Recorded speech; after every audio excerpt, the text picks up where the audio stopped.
우리가 이번 주 월요일서부터 우선순위, 그러니까 우리의 삶에 무엇을 가장 중심을 두고 결정하고 또 오늘 하루를 보냈을 때 무엇이 우리 삶에서 열매로 남을 수 있을까와 관련된 앞으로 1년 후에도 혹은 10년 후에도 우리가 후회하지 않고 그래 그게 우리에게 열매가 되었다 싶은 그런 결정들과 아주 튼실하고 풍성한 하루를 보내기 위한 그런 영적인 시선을 우리가 계속해서 말씀을 통해서 구하고 찾고 있습니다.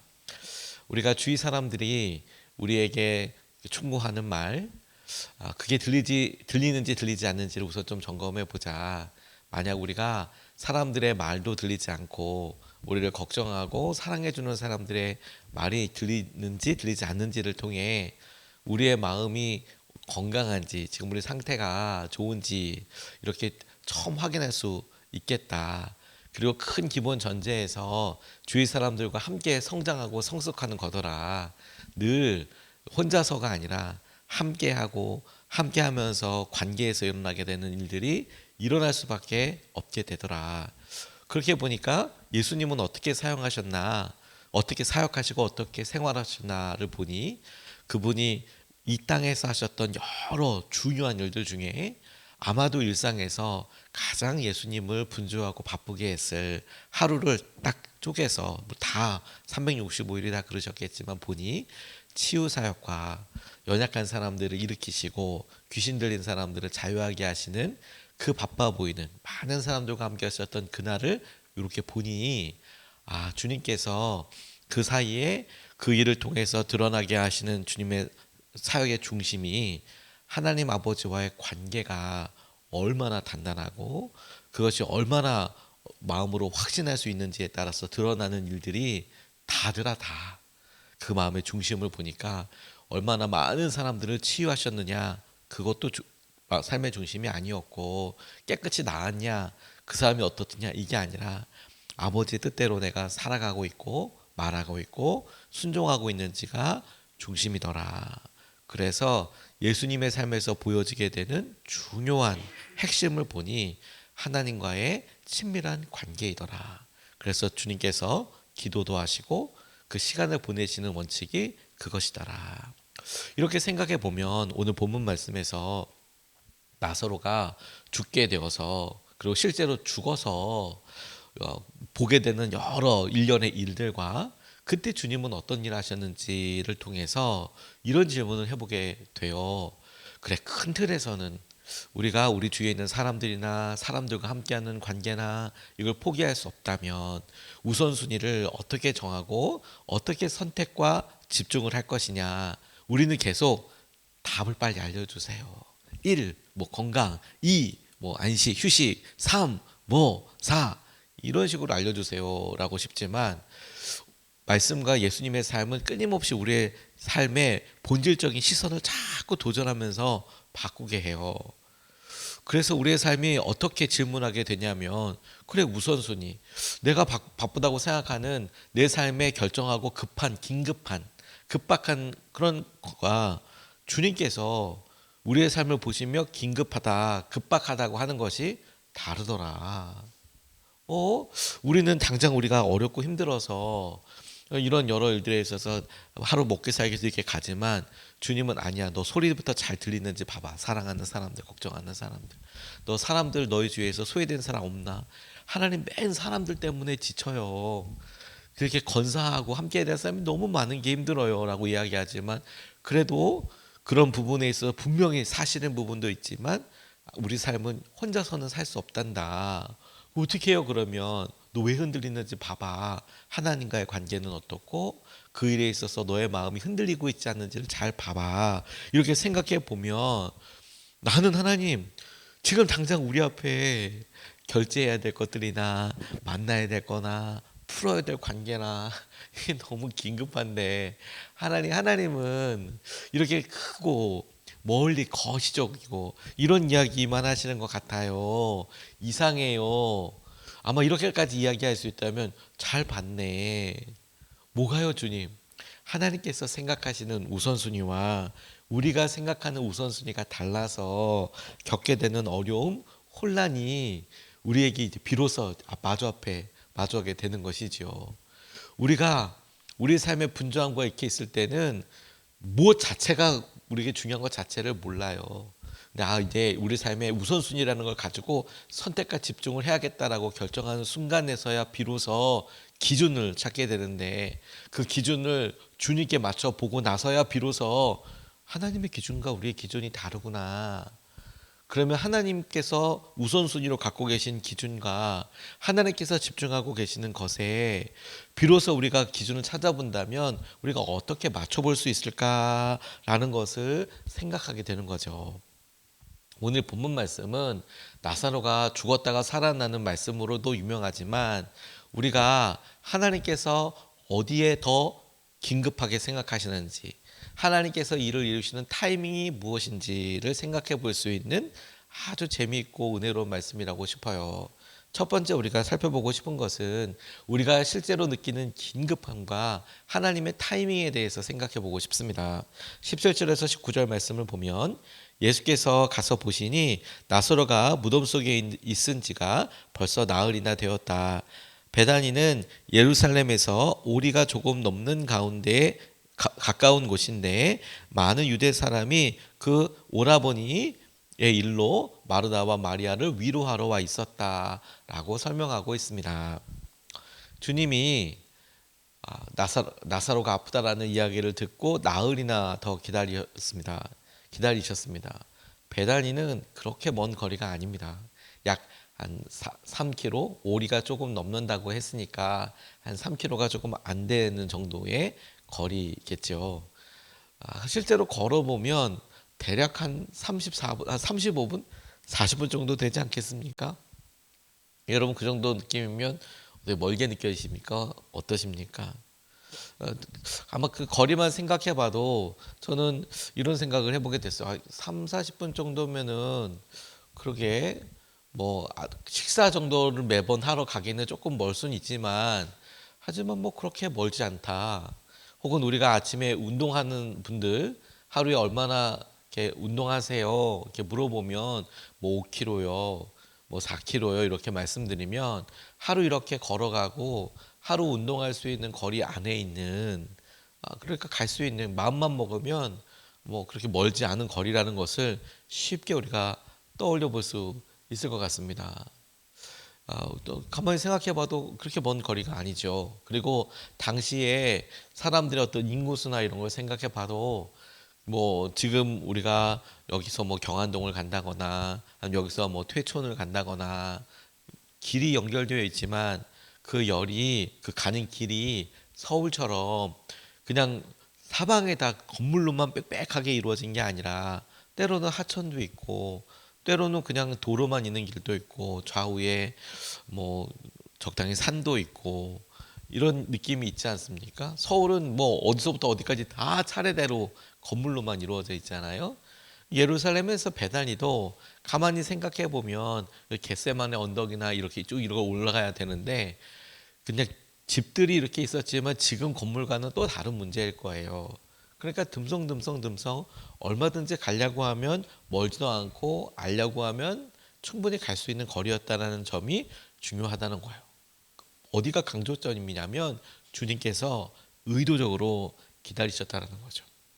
멀었다라고 핑계하기도 좀 그렇고, 몰랐다, 그러니까 어디인지 집을 몰랐다, 찾아 헤맸다라고 이야기하기에도 너무 사실 말이 안 되는 거죠. 여러 번 가셨으니까. 그러니까 왜 늦게 오시는지에 대해서 예수님이 오자마자 주위 사람들이 피한 거다. 일부러 사람들은 낫게 하지만 나사로는 고칠 수 없었나 보다라는 말이 대뜸 나오는 이유가 그런 이유가 있습니다. 근데 여기서 여러분, 주님이 기다리셨다라고 할 때 긴급하게 생긴 일, 중요하지 않다라는 것이 결코 아닙니다. 근데 주님께서 그럼에도 불구하고 이렇게 지체하시고 기다리셨다면 더 중요하게 생각하시는, 우리가 보았을 때 말할 때 표현할 때 우선순위라고 이야기하는 부분이 있었다라고 우리가 알 수 있겠죠. 요한복음 11장 15절 말씀, 오늘 읽은 말씀의 바로 앞 구절을 보면, 내가 거기에 있지 않은 것이 너희를 위해서 도리어 잘된 일이므로 기쁘게 생각한다. 이 일로 말미암아 너희가 믿게 될 것이다. 그에게로 가자 라고 말씀하시는 것입니다. 그 옆에 있었으면 아마 많은 아픈 사람들 치유하여 주셨던 것처럼 나사로도 그들 중에 치유받게 되는 그런 일이 있었겠지만, 근데 지금 이렇게 멀리 떨어져 있고 3일이나 지나서 여전히 내가 그 자리에 있지 않는 것이 내가 기쁘게 생각한다. 왜? 너희들이 믿게 될 것이기 때문에. 그러니까 주님께서 이 3일이라는 시간, 그리고 이 3일이라는 시간이 의미하는 바가 나사로가 죽고 장사되기에 충분한 시간을 기다리신 이유는 이 일에 대한 분명한 목적인 너희들이, 이 처음과 끝을 함께 보고 있는 제자들과, 그리고 이제 앞으로 만나게 될 나사로 집에 있고, 그리고 나사로를 통해서 예수님을 알게 되는 모든 사람들이 이 일을 통해서 일어나게 될 일, 곧 주님을 믿게 되는 일을 분명히 보게 되려고 이렇게 기다리셨다라고 우리가 쉽게 생각할 수 있죠. 주님의 우선순위는 참 놀랍게도 우리의 긴급함과 우리의 절박함을 품으시면서 그 가운데 우리의 마음이 드러나게 되고 온전하게 방향 짓게 되도록 믿음에 초점을 맞추길 원하고 계세요. 아, 우리의 믿음이 그와 같구나. 우리의 믿음 때문에 하나님께서 이런 일들이 우리 가운데 일어나도록 하시는 거구나. 제가 어느 목사님을 통해서 어떤 집사님 간증을 들었을 때 참 되게 은혜가 되었던 것이, 큰 사업을 하시던 이분이 선교를 이렇게 같이 가셨다가 너무 큰 은혜를 받으셨대요. 아, 이렇게 어렵구나. 이곳에 뭐가 있으면 좋을까. 아, 선교 센터처럼 뭔가 이분들을 위해서 지속적으로 복음을 전할 수 있는 그런 길이 있으면 좋겠다. 그렇게 마음에 큰 감동이 임했답니다.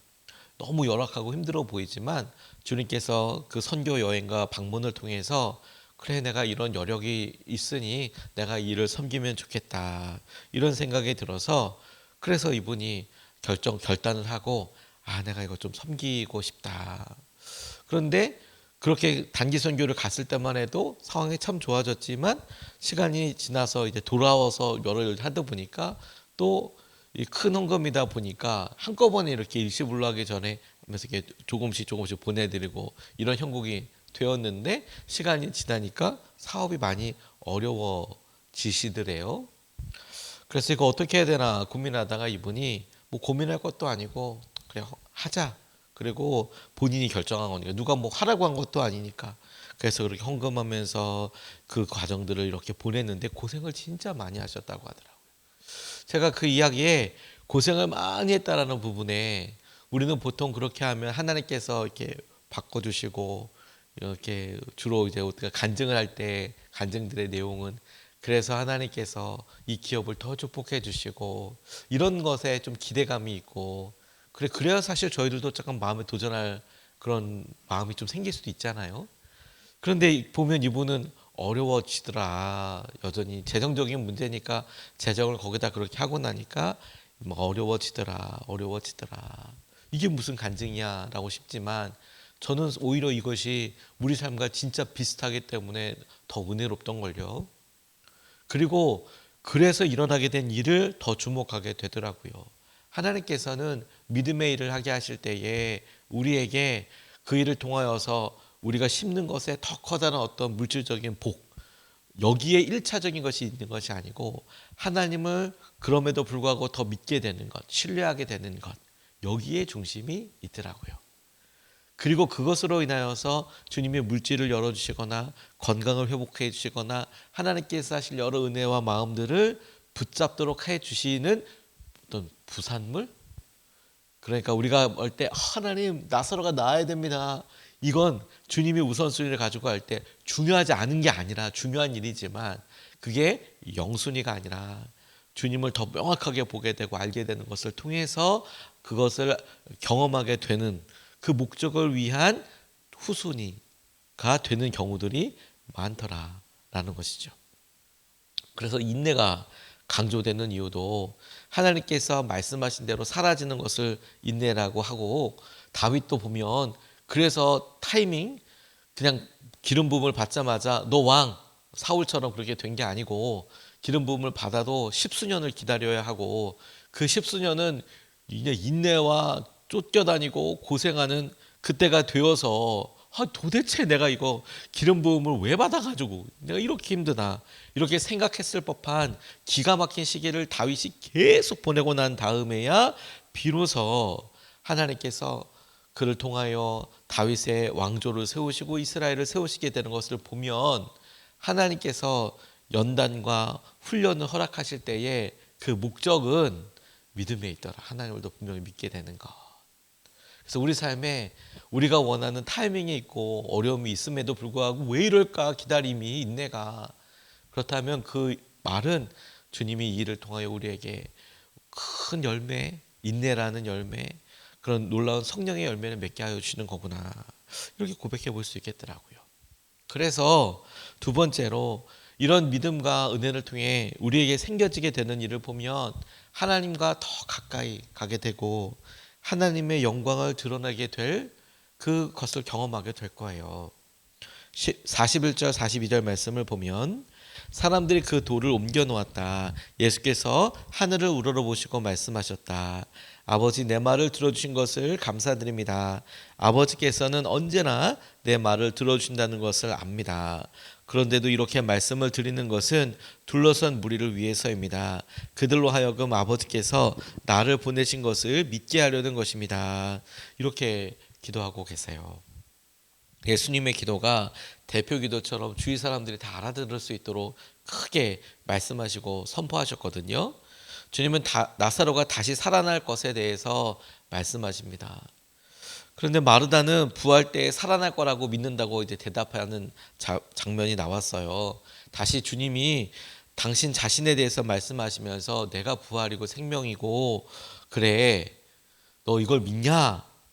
나를 믿는 사람은 죽어도 살겠고 살아서 믿는 사람은 영원히 죽지 않을 거야. 너 이걸 믿냐? 라고 물으셔요. 그리고 그 말에 대답을 받으신 주님께서 기도하시면서 이렇게 선포하신 거라니까요. 하나님께서 아버지라는 확신이 긴박한 가운데서도 안정감을 주고 다시 한번 하나님을 향하여 바라보게 해주신다는 것을 우리가 주목해야 하겠어요. 하나님 제가 이래도 주님을 의지하고 주님을 바라봅니다. 주님의 뜻대로 하게 될 것을 믿습니다. 그러면 여러분 바로 그 순간이 하나님의 영광이 일어나게 되는 순간이에요. 다윗의 세 친구들이 내가 그렇게 하지 아니하실지라도 저 금신상 앞에 절하지 않겠습니다.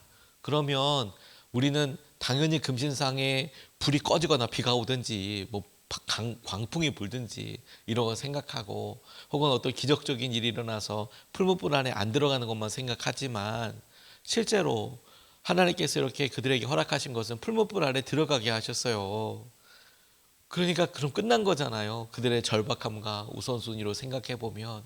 근데 놀라운 것은 그들이 들어가도 네 번째 사람같이 보이는 이런 사람이 희끗희끗 보이면서 느부갓네살 왕이 깜짝 놀라요. 불 안에 넣은 사람은 셋인데 지금 우리가 보는 것은 4명인 것 같지 않냐. 그래서 불러요. 그리고 그런 여러 이야기를 들을 때 너무 놀라운 것은 하나님의 목적이 저들을 죽이고 하지 않는 거 중요한 일이죠. 정말 중요한 일이죠. 근데 그 목적 중에는 다만 고통과 어려움을 안 겪게 하는 게 아니라 풀무불 가운데서도 함께 하시는 당신의 임재, 당신의 영광을 드러내는 것이 목표고 목적이었던 것이죠. 우리를 풀무불 안에 안 들어가게 하시거나 우리 삶에 풀무불이 없는 게 목표가 아니셨고 네가 풀무불 안에 들어가도 그 안에서도 지켜주시는 하나님, 그 안에서도 함께 하시는 하나님을 우리에게 드러내 주시는 것이 하나님의 계획이라고 보는 거죠. 그렇다면 여러분 진짜 하나님의 영광, 맞죠? 하나님이 진짜 함께하고 계시는구나라는 것은 고난이 없을 때보다 풀무불 안에 있을 때가 더 명확하겠죠. 근데 그보다 더 놀라운 하나님의 영광이 드러나는 때는 언제냐면 느부갓네살이 이 다니엘의 세 친구들한테 물을 때예요. 다시 한번 기회 줄게. 절해. 내가 절하지 않겠습니다. 하나님께만 그렇게 예배할 겁니다. 하나님께서 우리를 지켜주실 것입니다. 그런데 그렇게 하지 않으시더라도 하나님께만 예배하겠습니다. 주위에 있는 사람도 정말 뜨악하죠. 풀무불 이거 실존적인 고난이거든요. 지금 느부갓네살이 만든 저 신상 앞에 절하지 않으면 저 들어가는 거예요. 이건 지금 뭐 선택이 멀리 그냥 미뤄지는 게 아니라 절 안에 바로 들어가. 다 보고 있어요. 다 어떻게 할지 알고 있어요. 거기 있는 사람들은 이미 다 절했어요. 그러니까 다 살고 있죠. 절 안 했으면 아마 그 옆에 다니엘의 세 친구들 옆에 같이 있을 거예요. 같이 들어가라고. 거기 있는 사람들은 이 결과를 다 알아요. 안 하면 안 된다는 걸. 근데 안 해요. 그러면 마음속에 왜? 뭐가? 왜 저러는 거야? 당연히 생각하겠죠. 목숨을 버려서까지 저들이 지키려고 했던 것은 뭐야? 하나님이래. 그럼 누구야? 누구신데? 뭔데? 이렇게 생각하지 않겠습니까? 풀무불 안에서 지키는 것보다 지키신 하나님도 놀랍지만 그건 하나님이 하셔야 될 역할이지만 우리의 삶에서 보면 그렇게 하지 아니하실지라도 라고 이야기하는 그 순간이 하나님과 정말 가깝고 하나님의 영광이 일어나는 순간이지 않겠습니까? 저는 오늘 우리가 하나님께서 하신 은혜와 주의 마음들을 보게 되는 통로라고 싶어요. 온 시대와 온 사회가 어려운 시기를 같이 겪고 있습니다. 한때 우리나라가 경제적으로 참 크게 막 일어나게 될 때 예수 그리스도를 믿는 사람들을 통해서 하나님의 교회와 여러 사회적인 어려움들, 도움이 필요한 사람들 참 기가 막히게 섬기던 통로로 쓰셨을 때가 있었습니다. 그래서 기가 막힌 헌금들 통해서 참 어려운데 뭐 단체들, 선교사님들 뭐 어렵고 구제하는 곳에 기가 막힌 주님의 사람들이 그렇게 헌금도 하고 헌신도 하고 그렇게 가셨죠. 그런데 사회가 우리나라가 참 많이 이렇게 성장하면서 지금은 오히려 다 성장했기 때문에 얻게 되는 어려움도 있지 않습니까? 그럴 때 이제 가만히 보면 힘들다 어렵다 그러면 이렇게 우리가 힘들다라는 기분과 관점에서 하나님은 왜 20년 전에 우리나라가 IMF 전에 하셨던 것처럼 그렇게 다시 회복을 시키지 않으시나 이렇게 할 게 아니라 가만히 보니 그때에도 사람들 마음속에 어려움 가운데 하나님을 향한 분명한 고백이 하나님께 영광이 되었다면 오히려 가만히 생각해 보는 거죠.